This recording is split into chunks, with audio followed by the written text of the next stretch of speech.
नाजरीन आदाब, आप देख रहे हैं खबर उर्दू और मैं हूं आपका मेज़बान आसिम मोहिद्दीन। आज हम बात करेंगे हज के बारे में। 2023 का हज कोटा तमाम ममालिक को फराहम किया गया है और इसके साथ साथ भारत को भी आज तक का सबसे ज़्यादा हज कोटा सऊदी अरबिया की तरफ से मिला है।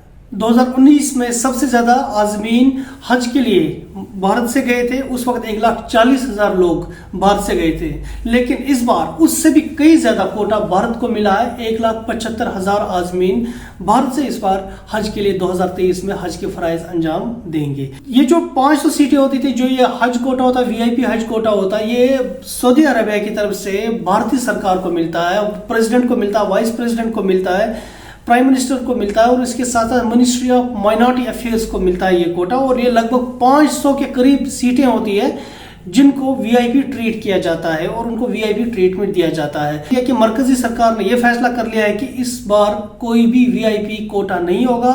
यह फैसला कर लिया है कि VIP कोटा को एबॉलिश किया जाएगा और तमाम तर लोग जो आज़मीन हज होंगे वो एक यकसा होकर हज के लिए जाएंगे और अपने फ़राइज़ अंजाम देंगे। तो लिहाजा इस बार आज़मीन हज में से कोई भी VIP ट्रीटमेंट के तहत सऊदी अरबिया नहीं जाएगा, वहाँ हज के फ़राइज़ अंजाम नहीं देगा। 2020 में हज को मनसूख किया गया था पेंडेमिक की वजह से, जो ग्लोबल पेंडेमिक था कोविड-19, उसकी वजह से उस वक्त हज को मनसूख किया गया था, तो उस वक्त हज नहीं हो पाया था। तमाम तर जो फॉरेनर्स थे उन पे बैन लगा दी गई थी सऊदी अरबिया की तरफ से, तो उस वक्त हज को भी मखसूस कर दिया गया था।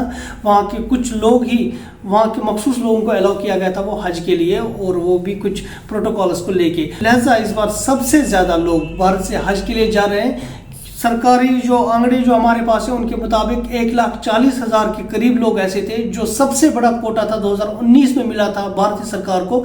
इस बार उससे भी कई ज़्यादा 1,75,000 के करीब लोग हज के लिए जा सकते हैं, उसका कोटा मिला है इस वक्त।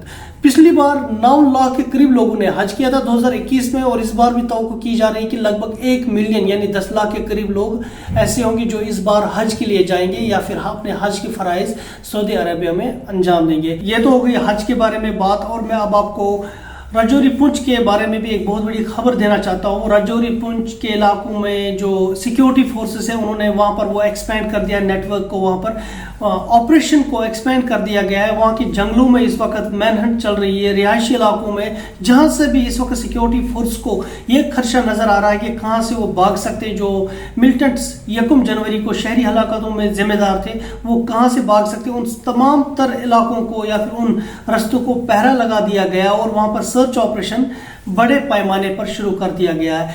राजौरी पुंछ के साथ साथ रियासी के इलाकों में भी इस तरह के ऑपरेशंस की खबरें हमें मिल रही है, और खबरों के मुताबिक अभी तक 50 से ज़ायद लोगों को अभी तक पुलिस ने डिटेंशन में लिया है और उनसे पूछताछ की जा रही है। और मैं आपको ये बता दूं, जो वहाँ की विलेज डिफेंस कमेटीज जो है वहाँ पर, जो सरकार ने पहले से बनाई हुई थी और उनके बारे में बहुत सारी खबरें आ रही थी, उन्हें डिसएम्पावर किया गया, उन्हें वेपन्स दिया। अब उनको मजीद वेपन्स दिए जा रहे हैं। ऑडिट किया जा रहा है कि किस तरह के वो एफिशिएंसी उन वेपन्स में है, और वहाँ पर जो विलेज डिफेंस कमेटीज हैं उनको रिव्यू किया जा रहा है, उनकी सिक्योरिटी को अपग्रेड किया जा रहा है, उन्हें वेपन्स दिए जा रहे हैं।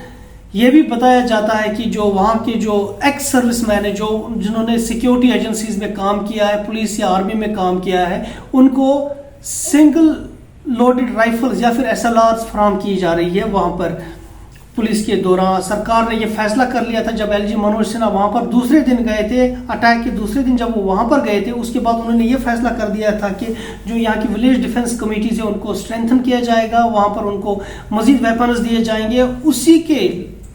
उसी बयान के लेते हुए अब वहाँ के जो एक्स सर्विसमैन है उनको मजीद वेपन्स दिए जा रहे हैं, उनको SLRs दिए जा रही है, ताकि वो इस तरह के जो वाक़यात हो रहे हैं उनको वहाँ पर काउंटर कर सके। ये थी हमारी आज की बड़ी खबर। मजीद खबरों के साथ फिर आपके साथ मिलेंगे, तब तक के लिए दीजिए इजाज़त। खुदा हाफिज़।